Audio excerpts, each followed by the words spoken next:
Parce qu'une fois qu'on a la gauche au pouvoir, ce que je souhaite, eh ben, il faut qu'il y ait une opposition, quoi. Une opposition populaire à cette gauche-là, quoi. C'est ça qui va marcher. C'est l'indépendance de cette société civile-là vis-à-vis de ces partis politiques. On ne peut pas compter uniquement sur ceux qui sont au pouvoir pour se faire leur propre, pour se mettre un propre rapport de force à eux-mêmes, quoi. Donc c'est ce rapport-là de force populaire qu'il faut créer, y compris contre le gouvernement de gauche. Quand je dis contre, c'est pas pour saboter, c'est pour l'encourager. Oui, un rappel à l'ordre, entre guillemets, enfin, même le signe ordre, c'est peut-être pas celui-là. Oui, non, mais concrètement, c'est ça. Il y a des gens, moi je vois autour de moi, qui ont fait élire des députés socialistes, par exemple, je prends cet exemple-là dont on a parlé tout à l'heure, et qui se disent comment on va faire pression sur notre député pour qu'il tienne. Moi, je trouve que c'est un très bon questionnement. Et qu'effectivement, dans la Constitution, il n'y a pas de mandat impératif sur les députés. Oui, mais on peut faire aussi ce qu'on veut et on peut tout à fait organiser des formes de mobilisation populaire qui visent à faire en sorte que les députés ne trahissent pas le programme du nouveau Front populaire, par exemple. Et ça, nous, on l'a senti, on a vu cette espèce d'afflux.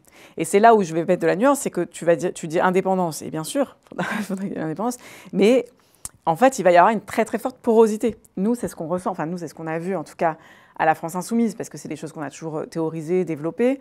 Nous, on a une application Action Populaire. Et on a toujours avancé tranquillement avec notre application Action Populaire, qui fait que sur tout le territoire, quand quelqu'un veut rejoindre, il clique.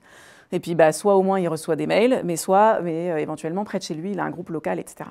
Et en fait, il s'est avéré qu'avec la dissolution, cette application est devenue, mais elle a été d'une certaine façon appropriée par les gens qui sont arrivés aussi, parce qu'elle est devenue un moyen d'entrer dans l'action.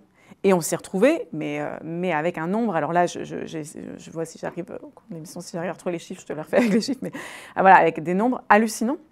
On a tous vécu, et y compris, ça c'était intéressant, on parlait avec les collègues, moi je suis parisienne, etc., on a des afflux de militants particuliers dans le 19e arrondissement de Paris, mais en fait, tout le monde, tous les collègues de tous les coins, même dans la Creuse, même partout, nous disaient, là en fait, il y a plein de gens qui arrivent d'un coup, et cette application a montré qu'en réalité, c'est l'application Action Populaire de la France Insoumise, mais c'est un lieu où on peut agir.